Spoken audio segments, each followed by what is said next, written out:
अस्सलाम वालेकुम।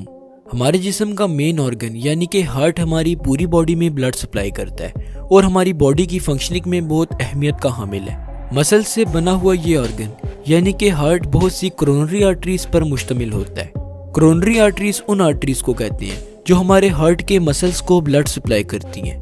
अगर किसी भी वजह से कोरोनरी आर्टरी में कोई ब्लॉकेज क्रिएट हो जाए तो हार्ट के मसल्स को खून नहीं मिलता और कॉन्सिक्वेंटली हार्ट अपना फंक्शन परफॉर्म करना स्टॉप भी कर सकता है। इसीलिए जैसे ही कोरोनरी आर्टरी में कोई ब्लॉकेज हो तो उसे फौरन रिजॉल्व किया जाता है। इसे रिजॉल्व करने के बहुत से तरीके हैं, जिनमें से एक हार्ट बाईपास सर्जरी है। इस सर्जरी को हम ओपन हार्ट सर्जरी भी कहते हैं और इसे सिर्फ कार्डियक सर्जन्स ही परफॉर्म कर सकते हैं। इस सर्जरी के दौरान सर्जन्स पेशेंट की चेस्ट को ओपन करते हैं और हार्ट के उस हिस्से को तलाश करते हैं जिसकी वर्किंग में मसला आ रहा हो। बाईपास सर्जरी के दौरान बॉडी के किसी भी पार्ट से आर्टरी या वेन कट की जाती है और इसे ब्लॉक्ड कोरोनरी आर्टरी की जगह प्लेस कर दिया जाता है। आर्टरी या वेन प्लेस करने के बाद इस बात को यकीनी बनाया जाता है कि हार्ट के मसल्स को ऑक्सीजन रिच ब्लड सप्लाई हो रहा हो। बाज़ औक़ात सर्जन्स एक ही ऑपरेशन के दौरान एक से ज़्यादा कोरोनरी आर्टरी को रिप्लेस करते हैं और इनकी जगह फंक्शनल आर्टरीज को ग्राफ्ट कर देते हैं। सर्जन्स का मेन फोकस ये होता है कि हार्ट के मसल्स को ऑक्सीजन रिच ब्लड सप्लाई होता रहे।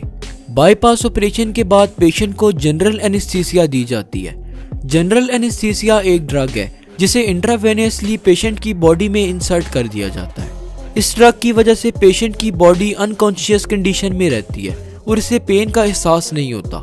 इसके अलावा पेशेंट के माउथ में ब्रीथिंग ट्यूब भी इंसर्ट कर दी जाती है जिसकी मदद से वो सांस लेता रहता है। पेशेंट के यूरिनरी ब्लैडर में सर्जन्स कैथेटर डाल देते हैं और यूरिन की एक्सक्रीशन कैथेटर के थ्रू होती है।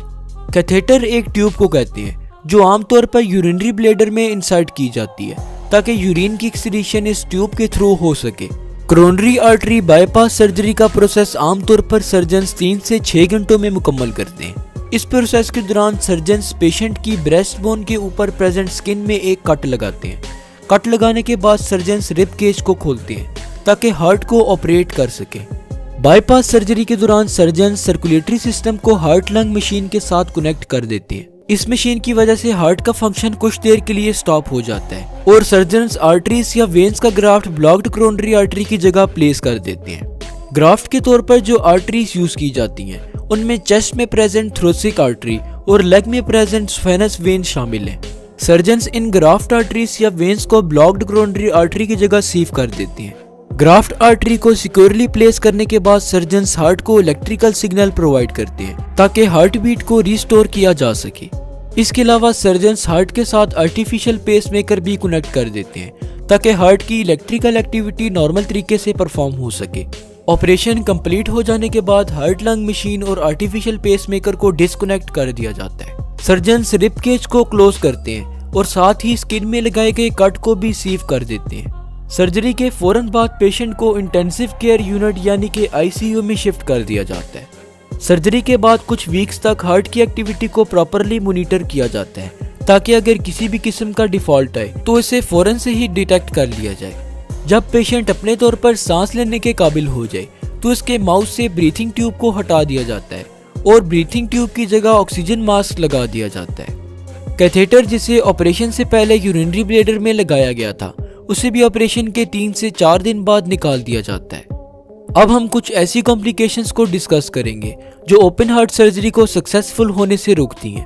डॉक्टर्स अगर इनमें से किसी भी कॉम्प्लिकेशंस को डायग्नोज कर लें तो वो पेशेंट की ओपन हार्ट सर्जरी को करस्पॉन्ड कर देते हैं। इन कॉम्प्लिकेशंस में डायबिटीज, एम्फाइसीमा और किडनी डिसीजेस शामिल हैं। डायबिटीज को आम जुबान में शुगर की बीमारी कहते हैं जबकि एम्फाइसीमा एक लंग डिजीज है।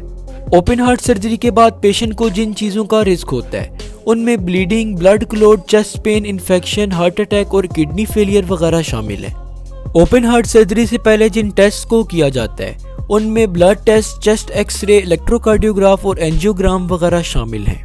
ओपन हार्ट सर्जरी के बाद पेशेंट को जो मेडिसिन प्रिस्क्राइब की जाती हैं उनमें एस्पिरिन, बीटा ब्लॉकर्स, नाइट्रेट्स और ACE इनहिबिटर वगैरह शामिल हैं। एस्पिरिन ड्रग ब्लड क्लॉटिंग को प्रिवेंट करती है। बीटा ब्लॉकर्स ब्लड प्रेशर को लो करती हैं। नाइट्रेट्स आमतौर पर चेस्ट पेन को खत्म करती हैं और ACE इनहिबिटर ब्लड वेसल को नैरो करती है। ओपन हार्ट सर्जरी के आफ्टर साइड इफेक्ट्स में shortness of breath, chest tightness और हाई ब्लड प्रेशर वगैरह शामिल हैं। इस वीडियो के लास्ट में एक पॉइंट जो मैं आपको क्लियर करना चाहता हूँ वो ये है कि ओपन हार्ट सर्जरी में हार्ट को ओपन नहीं किया जाता जैसे कि इसके नाम से लगता है, बल्कि ओपन हार्ट सर्जरी में सिर्फ चेस्ट को ओपन किया जाता है और हार्ट को ऑपरेट किया जाता है। अस्सलाम वालेकुम। हम अपनी लाइफ में बहुत से लोगों से मिलते हैं जिनमें से हर कोई एक दूसरे से डिफरेंट होता है। ये डिफरेंस हाइट की वजह से भी हो सकता है। कुछ लोगों की हाइट बहुत ज्यादा होती है जबकि कुछ लोगों की हाइट बहुत ही कम। कुछ ऐसे लोग भी होते हैं जिनकी हाइट नॉर्मल होती है। हाइट का ये डिफरेंस जो मुख्तलिफ लोगों में वेरी करता है वो बेसिकली एक हार्मोन की वजह से होता है जिसे हम ग्रोथ हार्मोन कहते हैं। चाइनीज एंडोक्राइनोलॉजिस्ट जो हाउली ने 1966 में ह्यूमन ग्रोथ हार्मोन को डिस्कवर किया था। ग्रोथ हार्मोन की 2 टाइप्स हैं, सोमैट्रोपिन और सोमैटोट्रोपिन। सोमैटोट्रोपिन वो हार्मोन है जो सिर्फ एनिमल्स में प्रोड्यूस होता है। ये एनिमल्स में नेचुरली प्रेजेंट होता है और ग्रोथ में इम्पोर्टेंट रोल प्ले करता है। सोमैट्रोपिन हार्मोन को आर्टिफिशियली तैयार किया जाता है। सोमैट्रोपिन को रिकॉम्बिनेंट डीएनए टेक्नोलॉजी के प्रोसेस से तैयार किया जाता है। अगर हम ह्यूमन ग्रोथ हार्मोन के स्ट्रक्चर पर बात करें तो ग्रोथ हार्मोन एक प्रोटीन है जो 191 अमाइनो एसिड से मिलकर बनी है। इस प्रोटीन का मॉलिक्यूलर वेट अप्रोक्सीमेटली 22,124 डाल्टन्स है। ग्रोथ हार्मोन 4 हेलिक्स से मिलकर बना होता है। ये हेलिक्स ग्रोथ हार्मोन को ग्रोथ हार्मोन रिसेप्टर से बाइंड करने में हेल्प करते हैं। ह्यूमन ग्रोथ हार्मोन हमारी बॉडी का वो सब्सटेंस है जो हमारी ग्रोथ को कंट्रोल करता है। ग्रोथ हार्मोन्स को पिट्यूटरी ग्लैंड प्रोड्यूस करता है। पिट्यूटरी ग्लैंड ब्रेन की बेस में प्रेजेंट है जो हमारी बॉडी के बहुत से इंपॉर्टेंट हार्मोन्स प्रोड्यूस करता है। ग्रोथ हार्मोन बच्चों को लंबा होने में मदद करता है। इसके अलावा ग्रोथ हार्मोन मसल्स के मास को इंक्रीज और बॉडी फैट को डिक्रीज करता है। ग्रोथ हार्मोन बॉडी के मेटाबॉलिज्म में भी हेल्प करता है। ये वो प्रोसेस है जिसमें सेल्स फूड को एनर्जी में चेंज कर देते हैं और एनर्जी को बॉडी अपने फंक्शन परफॉर्म करने में यूटिलाइज कर लेती है। अगर बच्चों या फिर बड़ों में ग्रोथ हार्मोन बहुत ज्यादा क्वांटिटी में बनने लग जाए तो इन्हें हेल्थ प्रॉब्लम भी हो सकती है। ग्रोथ हार्मोन का जरूरत से कम बनना भी बॉडी में सीवियर इश्यूज क्रिएट करता है। ग्रोथ हार्मोन की जरूरत से ज्यादा प्रोडक्शन जो सिचुएशन क्रिएट करती है उनमें जाइगेंटिज्म और एक्रोमेगाली शामिल है। बच्चों में ग्रोथ हार्मोन की ओवर सिक्रीशन से जो बीमारी पैदा होती है उसे जाइगेंटिज्म कहते हैं। इस बीमारी में बच्चों के अंदर ग्रोथ हार्मोन की प्रोडक्शन बहुत ज्यादा होती है जिसकी वजह से उनका कद एबनॉर्मली बढ़ने लगता है। ऐसे लोग जिनका कद हमें 7 से 8 फुट तक नजर आता है वो इस बीमारी यानी कि जाइगेंटिज्म का शिकार होते हैं। ऐसे पेशेंट्स को डॉक्टर सोमैटोस्टेटिन एनालॉग इंजेक्शन लगाते हैं ताकि उनमें मजीद ग्रोथ हार्मोन्स प्रोड्यूस ना हो। ये इंजेक्शन तकरीबन 70% पेशेंट्स में ग्रोथ को सप्रेस कर देता है।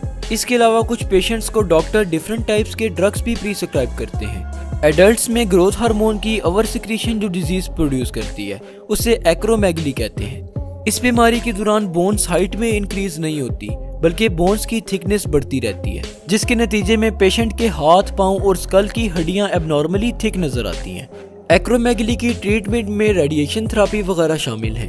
ग्रोथ हार्मोन की अंडर सिक्रीशन जो बीमारी प्रोड्यूस करती है उसमें बोनापन यानी कि ड्वार्फिज्म शामिल है। इस बीमारी में पेशेंट में ग्रोथ हार्मोन की प्रोडक्शन बहुत कम होती है और इसका कद बहुत छोटा रह जाता है। ड्वार्फिज्म के पेशेंट्स दिखने में बहुत छोटे लगते हैं। इस बीमारी में बॉडी पार्ट्स अपनी प्रोपोर्शन में रहते हैं और ब्रेन डेवलपमेंट और आईक्यू पर भी कोई फर्क नहीं पड़ता बल्कि वो नॉर्मली डेवलप होता रहता है। ड्वार्फिज्म के पेशेंट्स को रेगुलर बेसिस पर ऐसे इंजेक्शंस इंजेक्ट किए जाते हैं जिनमें सिंथेटिक ग्रोथ हार्मोन्स मौजूद हों। ये इंजेक्शंस इन पेशेंट की हाइट को इंक्रीज कराते हैं और इस तरह ये इंडिविजुअल्स अपनी नॉर्मल और फाइनल हाइट को अटेन कर लेते हैं। यूनाइटेड स्टेट्स ऑफ अमेरिका की फूड और ड्रग एडमिनिस्ट्रेशन ने ग्रोथ हार्मोन थेरेपी को कुछ स्पेसिफिक कंडीशंस के लिए अप्रूव किया। ग्रोथ हार्मोन थेरेपी से मुराद ग्रोथ हार्मोन की आर्टिफिशियली इंटेक है। ऐसे पेशेंट जिनको ये डिजीजेस हों उनको ग्रोथ हार्मोन थेरेपी की जाती है, लेकिन ग्रोथ हार्मोन थेरेपी किसी स्पेशलिस्ट डॉक्टर की प्रिस्क्रिप्शन पर ही की जाती है। कुछ इस तरह की कंपनीज भी बनती जा रही हैं जो ग्रोथ हार्मोन को एंटी एजिंग ड्रग के नाम से सेल कर रही हैं। एंटी एजिंग ड्रग से मुराद ऐसी ड्रग्स हैं जो बॉडी में एजिंग के प्रोसेस को स्टॉप कर सके, जबकि ग्रोथ हार्मोन का एजिंग को स्टॉप करने में किसी भी किस्म का कोई रोल नहीं है और न ही साइंटिफिकली इसका कोई प्रूफ है। जो लोग ग्रोथ हार्मोन को इस पर्पस के लिए यूज करते हैं वो इलीगली इसका यूज करते हैं। ग्रोथ हार्मोन के अब्यूज से जो हार्मफुल साइड इफेक्ट प्रोड्यूस होते हैं उनमें muscles pain, fluid buildup, AIDS, heart diseases और जॉइंट्स की स्वेलिंग वगैरह शामिल है। डॉक्टर की हिदायत के बगैर ग्रोथ हार्मोन की इंटेक टोटली इलीगल और अनवांटेड है। कुछ एथलीट्स और स्पोर्ट्समैन भी ग्रोथ हार्मोन को इलीगली इंटेक करते हैं ताकि स्पोर्ट्स की एफिशिएंसी